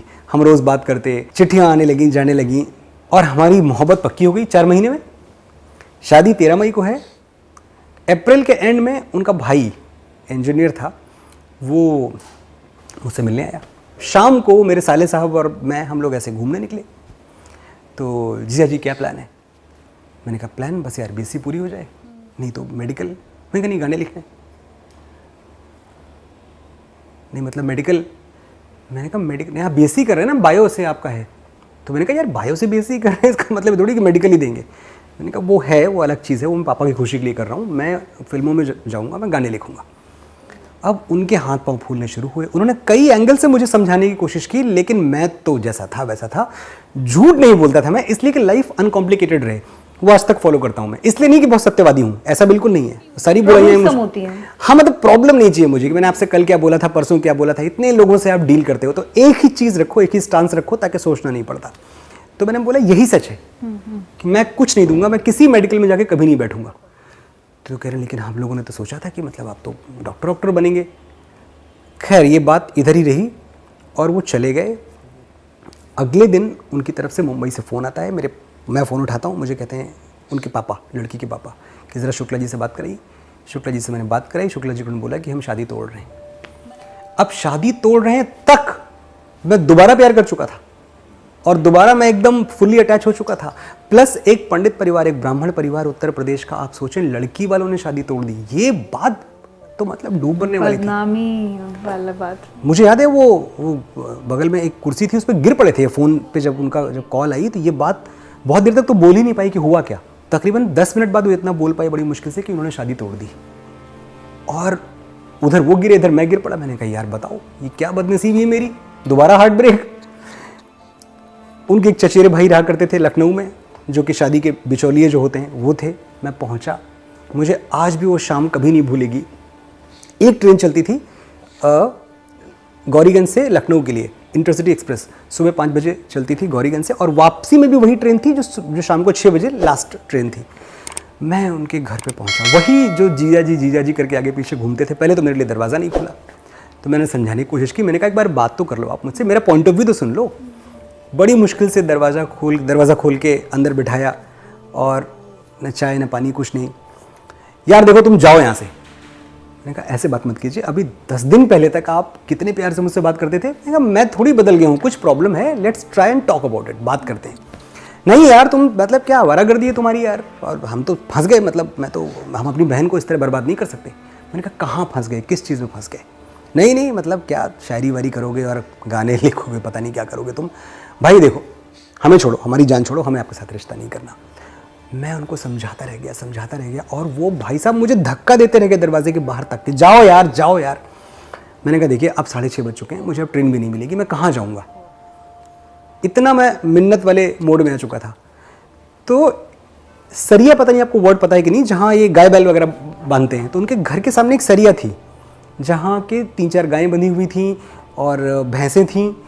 उसी सरिया में उन्होंने एक फोल्डिंग बेड मेरी डाल दी बगैर पंखे के, और बोला ये अप्रैल की बात है, अप्रैल की तपती हुई गर्मियाँ, बोला यहीं सो जाओ। मैं गायों भैंसों के साथ रात भर सोया। सुबह मेरे लिए चाय भी नहीं आई, मैं सिर्फ गुड बाय कहने गया। मैंने कहा अब जा रहा हूँ, और एक बात मैं बोल के जा रहा हूँ, एक दिन इतना बड़ा आदमी बनूंगा ना कि आप बहुत पछताओगे इस दिन पे, याद रखोगे आप ये दिन। हाँ, तुम्हारे जैसे बहुत देखे भाई, जाओ। और मैं घर आ गया। मैंने बहुत बार उस लड़की को भी कॉल करने की कोशिश की, but she didn't take my call. उसने एक बात मुझे बोली थी कि आप पढ़ाई पे ध्यान दीजिए। उसमें एक लाइन लिखी है मैंने कि तसल्ली अपनी अपने पास रखो, जो नज़्म मैंने पढ़ी है कि तसल्ली अपनी अपने पास रखो, मुझे ये दर्द की रातें हैं प्यारी, ये मेरा इश्क है, मेरा रहेगा, ज़रूरत ही नहीं मुझको तुम्हारी। ये कहानी वहाँ ख़त्म हो गई। उसके बाद से हमारी मुलाकात नहीं हुई। अब मैं चला गया भयंकर, I don't know whether depression was the word, पर वैसा ही कुछ डिप्रेशन जैसा।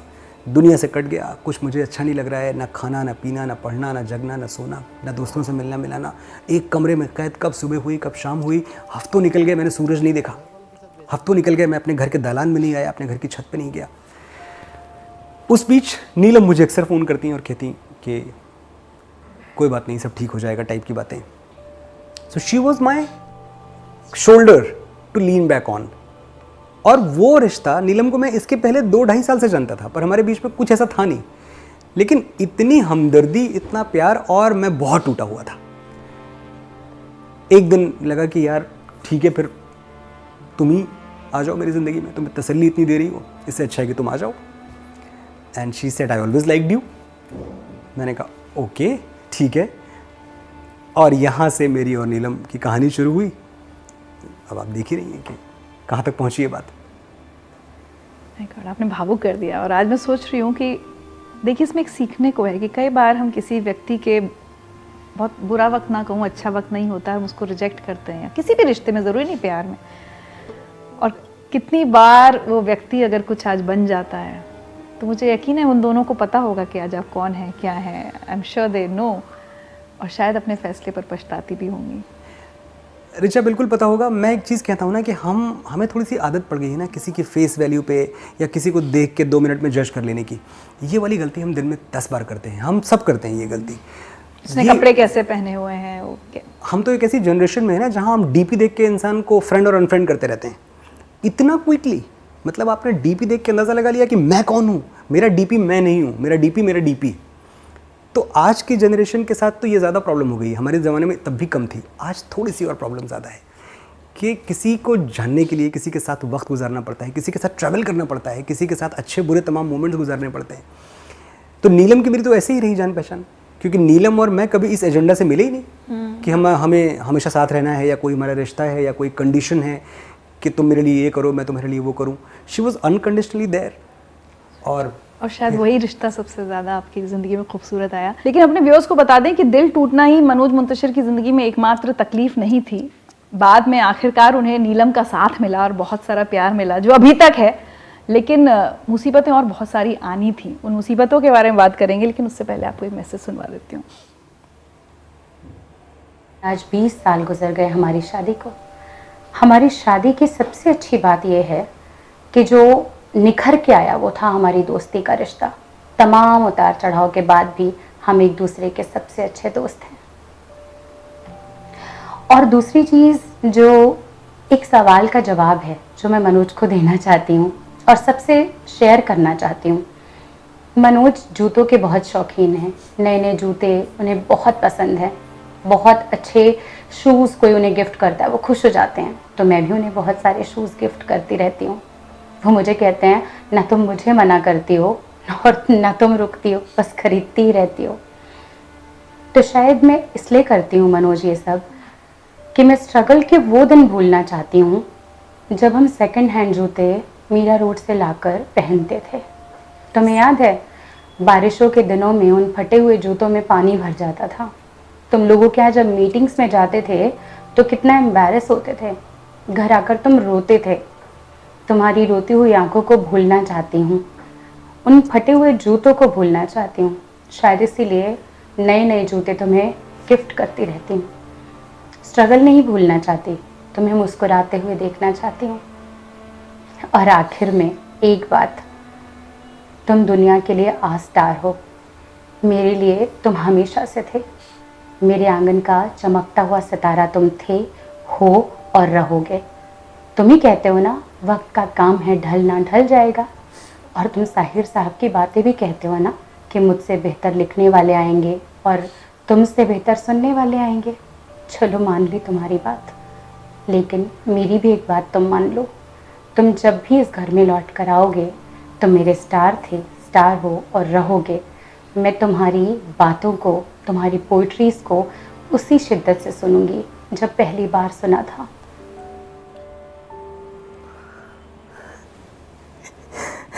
मेकअप बिगाड़ दिया।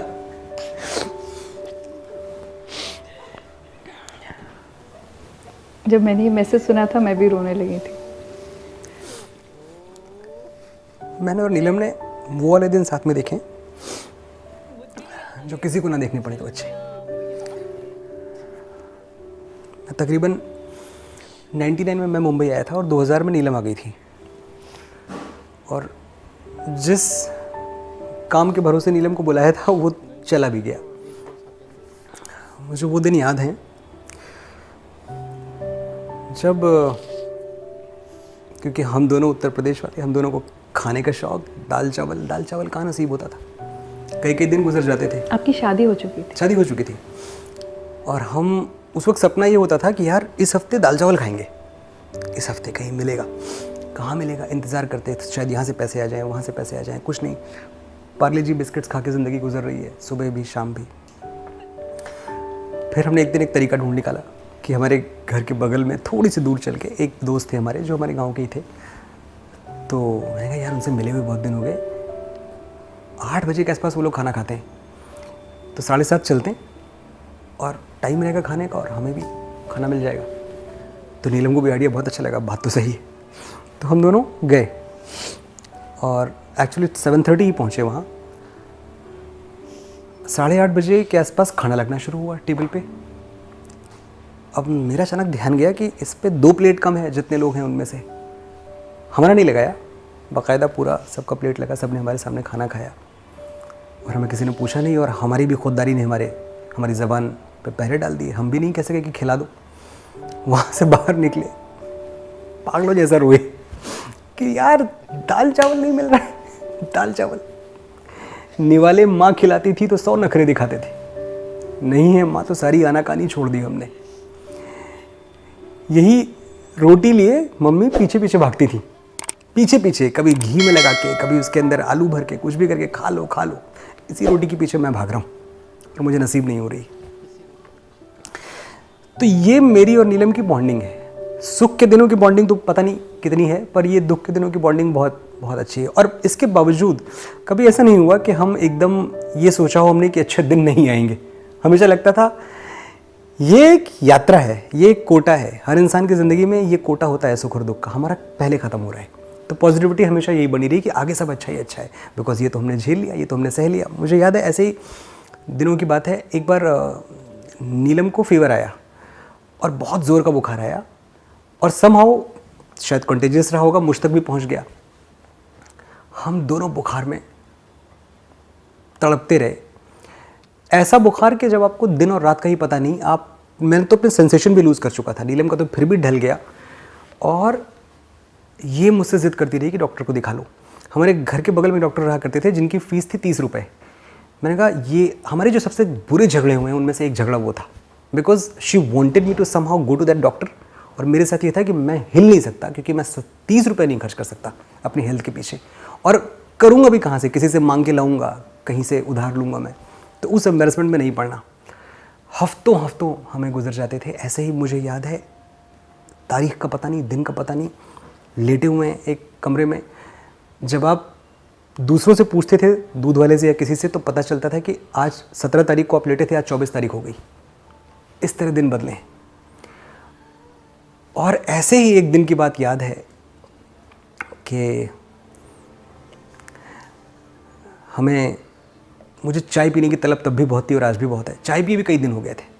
तो हमने देखा कि कहीं से कुछ पैसे 7-8 रुपए इकट्ठा हुए। तो मैंने कहा बिट्टू मैं दूध लाता हूँ यार और चाय की पत्ती लाता हूँ। तो दूध कैसे लिया था, 100 ग्राम 100 ml दूध लिया। चाय की पत्ती का सबसे छोटा पैकेट देखा एक, और वो उठा लिया। उस पर लिखा हुआ था कि जीते सोने का सिक्का, ये पढ़ के तो नहीं उठाया, पर मैंने उठा लिया ऐसे ही। 4 रुपए की शायद चाय की पत्ती थी, ये मैं घर लेके आया। वो चाय की पत्ती का पैकेट फाड़ा, उसके अंदर गोल्ड का कॉइन निकला। No, can you believe it? और मैं और नीलम में, यार ऐसा तो नहीं है, हम इतने तो लकी नहीं हो सकते। हमारे पास 7 रुपये हमारी कुल जमा पूंजी थी। वो गोल्ड का कॉइन, मैंने कहा चलो लेके चलते हैं किसी ज्वेलर के पास, देखते हैं असली है कि नकली, या ऐसे ही उल्लू बनाया। लेके जाते हैं। उस टाइम में वो गोल्ड कॉइन बिका था मेरे ख्याल से 1700 रुपये का। आपको लगा होगा पता नहीं कितनी दौलत मिली। इतनी अमीरी महसूस नहीं की कभी। वो 1700 रुपये से ज़्यादा पैसे मैं आज तक नहीं कमा पाया। तो नीलम और मैंने चाय पे जो जश्न किया है ना, हमने फिर चाय भी पी है। रास्ते में आते हुए एक जगह, एक कॉर्नर था जहाँ के वड़ा पाव उसको बड़े पसंद थे। मैंने कहा 2-3 ले लो यार जाके, क्या है मतलब, अब तो अपने पास बहुत पैसे हैं। हमने वो जो पार्टी की, इतनी फिल्मों ने मेरी 100 करोड़ 200 करोड़ 300 करोड़ का बिजनेस किया, बड़ी बड़ी पार्टीज हुई, वैसा झूम के कभी नाचे नहीं, कभी खुश नहीं हुए। ओ हीर मेरी तू हंसती रहे, तेरी आंख घड़ी भर नम ना हो, मैं मरता था जिस मुखड़े पे कभी उसका उजाला कम ना हो। ओ माई मेरी क्या फिक्र तुझे, क्यों आंख से दरिया बहता है, तू कहती थी तेरा चांद हूं मैं और चांद हमेशा रहता है, वर्सेस तू नंगा ही तो आया था, क्या घंटा लेके जाएगा, नॉट डन। मैं इतना कमजोर और इतना मेरा जमीर मर नहीं चुका है कि मैं इसके बावजूद आपके शो में बैठ के तालियां बजाऊंगा। मैं नहीं करूंगा, ये मेरी पर्सनल चॉइस है, ये किसी के खिलाफ नहीं है, ये मेरे साथ है, it's for me not against anybody. कोई पूछता नहीं है ये बम्बई है, ये वाली बात आप इतना सुनते हो कि ये बम्बई है, कोई पूछता नहीं है। मैंने अपने अंदर ये बात कभी जाने नहीं दी कि ये बम्बई है, यहाँ कोई पूछता नहीं है। मैंने कहा बम्बई मुझे पूछेगी, क्योंकि मेरे पास कुछ है बम्बई को देने को, हिसाब बराबर का है। मैंने लहू के कतरे मिट्टी में बोए हैं, खुशबू जहाँ भी है वो मेरी कर्जदार है। ऐ वक्त होगा एक दिन तेरा मेरा हिसाब, मेरी जीत जाने कब से तुझ पे उधार है। वो फुटपाथों वाले दिन थे और वहाँ बिस्तर लग जाता था फुटपाथ पे, बहुत सारे बेगर्स थे उस वक्त। एक्चुअली फुटपाथ पर सोए हैं? एक्चुअल फुटपाथ है, लेकिन वो बुरे दिन नहीं थे। ये जो बेगर्स थे, ये जो स्टॉल्स वाले थे, कोई मेरे लिए शाम को आते हुए जलेबी लेके आ रहा है, कोई मेरे लिए समोसे लेके आ रहा है। उन दिनों जितने दिन मैं फुटपाथ पर मैं भूखा नहीं सोया। उनके दिल ज्यादा बड़े थे। दुनिया में बड़े बड़े लोगों ने, जिनको सो कॉल्ड बड़े लोग कहते हैं, इन्होंने मेरे लिए प्लेटें नहीं लगाई, लेकिन वो जो भिखारी थे उन्होंने मुझे कभी भूखा नहीं सोने दिया।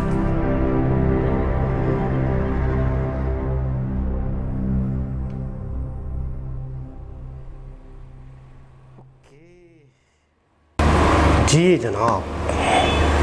अच्छा, मैं जो हूँ, अगर हम इनकी वीडियो देखते थे, जब भी पोइट्री सुनते थे, बेशुमार हमने इनकी वीडियोस देखी, बड़ा अच्छा लगता था, इनका बोलने का अंदाज़ अच्छा लगता है।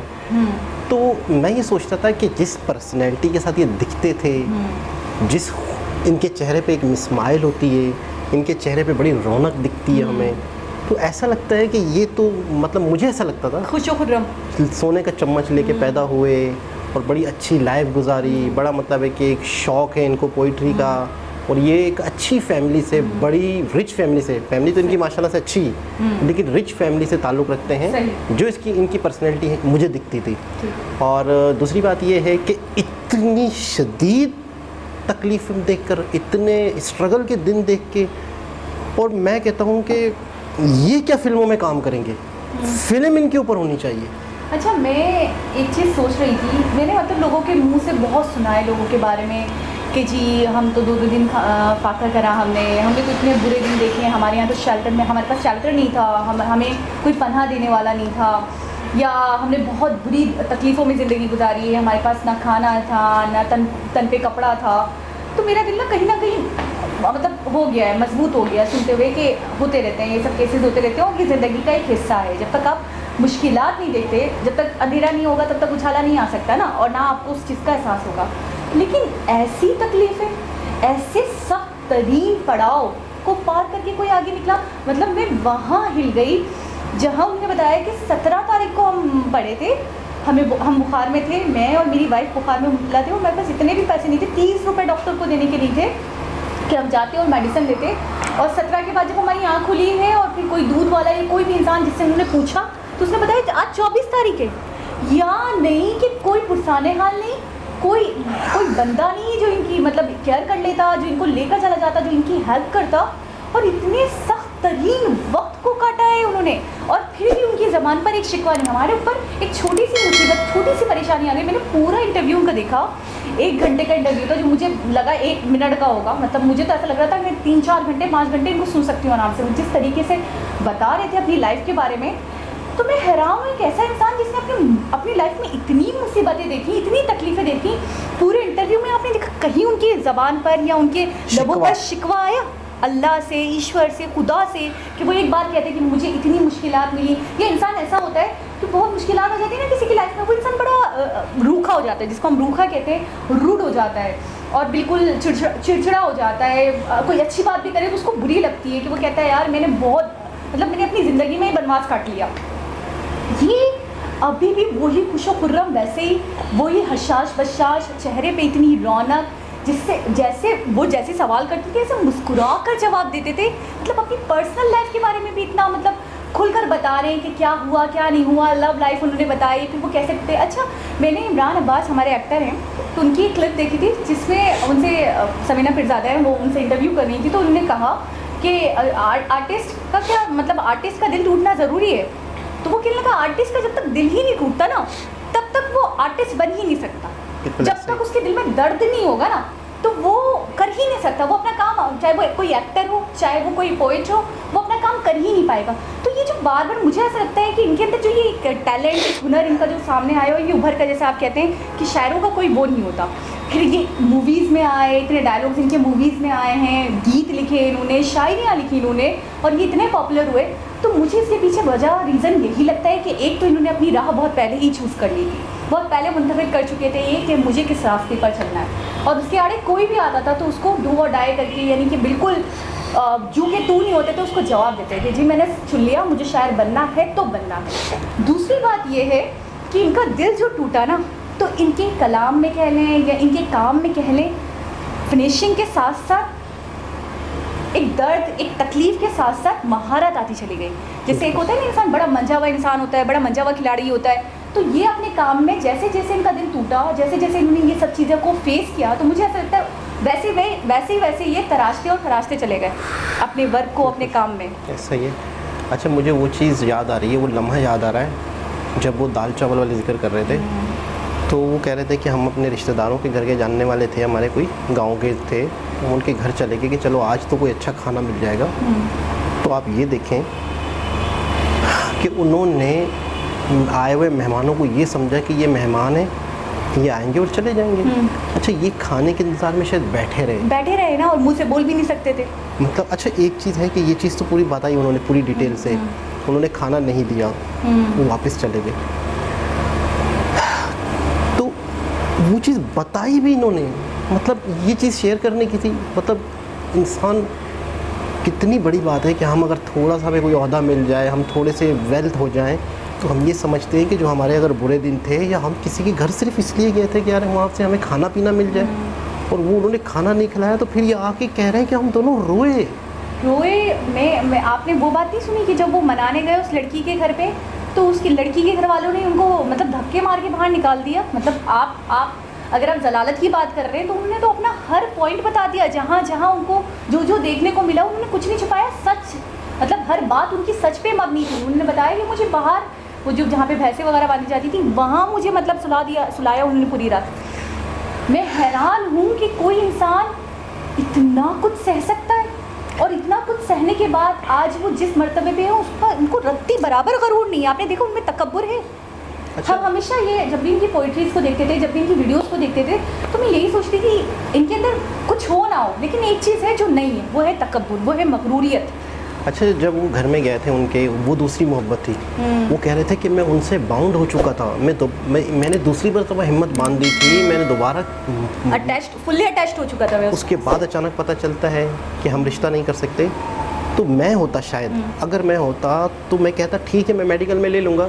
देखिए, शायर की लाइफ जो होती है, हम उसे समझते हैं, या हमारे जहन में ऐसा होता है कि शायर होता है, ये एक पार्ट टाइम काम इंसान कर सकता है। आप अपनी डॉक्टरी करते हुए भी शायरी, बहुत सारे ऐसे वकील हैं, बहुत सारे ऐसे डॉक्टर हैं, बहुत सारे ऐसे प्रोफेसर हैं जो अपना काम तो कर रहे हैं, साथ साथ शायर भी हैं। बहुत कम ऐसा होता है जो शायर है सिर्फ शायर है, सिर्फ शायर है। ठीक है ना। और वो अक्सर ये भी देखा है कि शायरों की ज़िंदगी में कोई पैसा नहीं होता, ज़्यादातर शायर शायर ही होते हैं। वो तो अपनी गज़लें, अपनी नज़में मुफ्त में सुना सुना के लोगों को कहते हैं कि यार ये भी सुन लो, ये भी सुन लो। मतलब वो तो बस उनके दिल में होता है कि हम इनको सुनाएं, जैसे ये भी दोस्तों को सुनाते थे। उस वक्त भी उन्होंने कहा कि मैं मेडिकल में नहीं बैठूंगा। मतलब साफ सुथरी बात है ना। मतलब कमाल नहीं, बंदा सोच भी सकता है कि ठीक है शायरी करूंगा, स्ट्रगल करूंगा, मैं मेडिकल के साथ साथ स्ट्रगल अपनी जारी रखूंगा। आप जैसा होता तो बोल देता, जैसा बोल देता कि यार चलो मेडिकल में भी दाखिला ले लूँगा, साथ मुझे साथ छोड़ के ना अपनी जाओ। पोइट्री का अगर मुझे शौक है तो मैं करूँगा। लेकिन उन्होंने उनको कायल करने की कोशिश, इसका मतलब है कि उन्होंने पत्थर पे लकीर लगा दी थी कि मैंने फिल्मों में गाने गाने हैं जिसके लिए मुझे पूरा वक्त देना है, और ये जो मेडिकल पढ़ रहा हूँ, जहाँ तक मैंने पढ़ना है, ये सिर्फ माँ बाप की खातिर पढ़ रहा हूँ। हाँ, मैं आगे डॉक्टर नहीं बनूंगा। सबसे मेन चीज़ इनकी कामयाबी की इनकी सच्चाई, और सबसे मेन चीज़ इनकी तकलीफ़ों की भी इनकी सच्चाई। अपनी सच्चाई पे, अपने अपने असूल पे अड़े रहे, और आज अल्लाह पाक ने उनको इतनी इज्जत दी, इतनी तरक्की दी कि उनका एक नाम है, पूरी दुनिया इनको जानती है। अच्छा, सारी बातें करते करते दूसरों के कमेंट्स भी सुने, सारी चीज़ों सुनी, अम्मी के, अब्बू के, दोस्तों के। जब पत्नी का नंबर आया, जो उन्होंने बताया कि मैं आपको जूते क्यों देती हूँ और बार बार गिफ्ट करती हूँ, तो उसकी जो लॉजिक बताई, तो वो मैं कहता हूँ खुद भी रो पड़े। अच्छा, मैं एक और चीज़ देख रही थी कि वो और किसी के जब भी वीडियोस दिखाई गई, जो भी उनके ख्यालात थे माँ बाप के या दोस्तों के, तो तब वो नहीं रोए, लेकिन पत्नी के मामले में रो गए। तो मुझे ऐसा लगता है बहुत बुरा वक्त देखा इन्होंने अपनी वाइफ के साथ। जैसे बुखार वाला एक इंसिडेंट इन्होंने बताया, दूसरा पत्ती वाला, आपको याद चाय है वाला कि वो गोल्ड बता का रहे सिक्का थे? निकला, गोल्ड का सिक्का निकला 1700 रुपये में जो बिका ना, मैं वो 1700 रुपये से ज़्यादा पैसे आज तक नहीं कमा सका। मतलब कि जो झूम के नाचा उस वक्त, जो हम खुश हुए, वो खुशी हमने बड़ी बड़ी पार्टीज भी कर ली, लेकिन वो खुशी नहीं मिली। मतलब यार, मैं एक बात बोलना चाहूँगी, वो बहुत बड़े इंसान हैं और उनका बहुत सम्मान है मेरे दिल में, बहुत रिस्पेक्ट है, बढ़ गई। लेकिन वो बहुत लकी हैं कि उन्हें ऐसी वाइफ मिली। बहुत बड़ी बात, बहुत लकी हैं वो कि ऐसे, जब एक आपका हस्बैंड आपको दवाई तक ना दिला सके, तो आप पहली फुर्सत में उसको किक आउट करते हो, बोलते हो भाई मैं जा रही हूँ, आप तो आप हो और मुझे भी अपने साथ मेरी भी दुर्गा सा बना के रखी हुई है आपने। लेकिन उनकी वाइफ के अंदर मैं देखूँ कि सब्र इस्तिकामत इतना था कि उन्होंने वो जो उनको थामा, जो उनका हाथ पकड़ा, तो फिर बड़े से बड़े सैलाब आ गए, लेकिन उन्होंने नहीं छोड़ा। बहुत बड़ी बात। अच्छा, मैं एक चीज़ और नोट करता हूँ, मोदी जी का हमने पूरा इंटरव्यू देखा था, उनकी एक पूरी लाइफ की थोड़ी बहुत सरसरी तौर पे जर्नी देखी, तो मुझे ऐसा लगा कि जो भी इंसान के साथ तकलीफ़ें होती हैं, वो जैसे हीरे को तराशा जा रहा होता है ना, मुझे ऐसा लगा कि अगर हम देखिए, हम जब होते हैं उस वक्त हम वो होते हैं, हमें अंदाज़ा नहीं होता कि ये क्यों है, हमारे साथ तकलीफ़ है, 2 साल बाद इस तकलीफ़ का रिज़ल्ट निकलता है। तो मुझे ऐसा लगता है 2 से 4 हमने जो बायोग्राफी देखी, लोगों की तरक्की देखी, तकलीफ़ के बाद तरक्की देखी, उनकी तकलीफ़ किस तरह की थी, तो मैं उस पूरी चीज़ को जब जोड़ता हूँ अपने माइंड में, तो मुझे ऐसा लगता है कि जो तकलीफ़ें हैं वो इंसान को मजबूत कर रही हैं, जो तकलीफ़ें हैं इंसान को कामयाब बनाने के लिए तैयार हो रहा है वो शख्स। तो इनकी जो तकलीफ़ें थी, मैं समझता हूँ कि शायद उन तकलीफ़ों की वजह से, या वो जो लोग इनकी ज़िंदगी में नहीं आए, वो नहीं आना ही बेहतर था, मुझे ऐसा लग रहा है। अच्छा, आज अफसोस करते होंगे, आज बड़ा पछताते होंगे इनको बहुत, देखकर। बहुत। ए माई मेरी क्या फ़िक्र तुझे, क्यों आँख से दरिया बहता है। तो जब मैंने ये सॉन्ग सुना था, तो मुझे उस वक्त ये लगा था कि ये जिसने लिखा है ना, जिसने इसको लिखा है, उनके दिल में बड़ी तकलीफ़ होगी, बड़ा दुख, बड़ा दर्द होगा। ये जो एक एक अल्फाज का चुनाव है, ये बड़ा मैच्योर इंसान होगा जिसने चुना है। और बाद में जब मुझे पता चला कि ये मनोज मुंतशिर की ही तख्लीक है, तो मैं हैरान हो गई। और आज मुझे रीज़न पता चला कि वो इतने मैच्योर, या इतना दर्द, इतनी तकलीफ कहाँ से आई। बिल्कुल ऐसा ही। और हमें बहुत बाद में पता चला कि हमने बाहुबली के बारे में हमें पता चला था कि इनके डायलॉग इन्होंने लिखे, हम हैरान थे। तो एक ऐसी वीडियो, मैं कहता हूँ ये क्या फिल्मों में काम करने का शौक़ लेके आए थे, बाकायदा इनके ऊपर मूवी होनी चाहिए, लाजमी होनी चाहिए, लाजमी होनी चाहिए। इनकी तरक्की के लिए, दुनिया के लिए एक बहुत बड़ी सीख है इसमें। और इनके जो नशीबो फराज है ना, वो लाजमी मतलब कैद करना चाहिए। जब फिल्म बनेगी तो उसमें सब कुछ एक बहुत ही ज़बरदस्त इनके लिए हमारे दिल में जो सामान है वो इतना बढ़ गया है। तो एक बहुत ही खूबसूरत वीडियो, दोबारा किसी और के साथ आपसे मुलाकात होगी, जब तक के लिए अल्लाह हाफिज़।